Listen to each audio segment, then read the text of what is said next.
नमस्कार मित्रांनो, मी आपला शेळके वकील. माझा फोन नंबर आहे 940-323-1100. आज आपण या व्हिडिओमध्ये भाडेपट्टा करार करत असताना कोणती काळजी घेतली पाहिजे या संदर्भात पाहतो.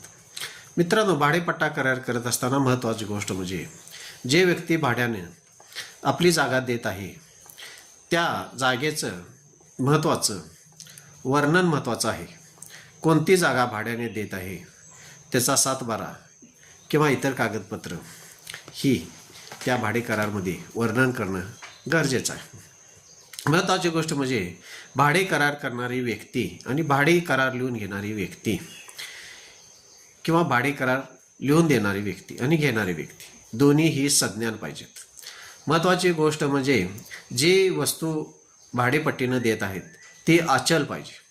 महत्त्वाची गोष्ट पुढची जर आपण पाहिली तर मित्रांनो, भाडे करारपत्र करत असताना ती जमीन भाड्यानं ज्याचे आहे त्यानं देणे गरजेचं आहे व जो घेत आहे त्यानं ती जमीन स्वीकारणं गरजेचं आहे.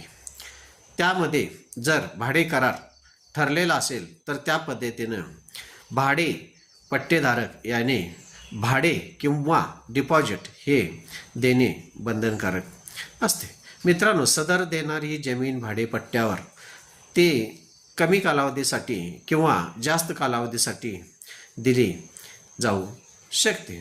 त्याबरोबरच महत्त्वाचं म्हणजे सदरच्या जमिनीवर निर्वेद आणि कोणत्याही बँकेचा, पतसंस्थेचा किंवा इतरांचा बोजा असू नये.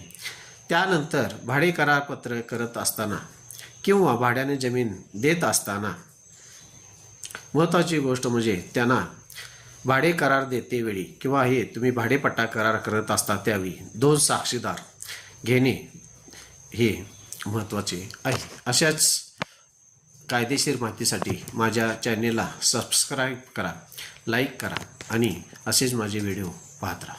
नमस्कार.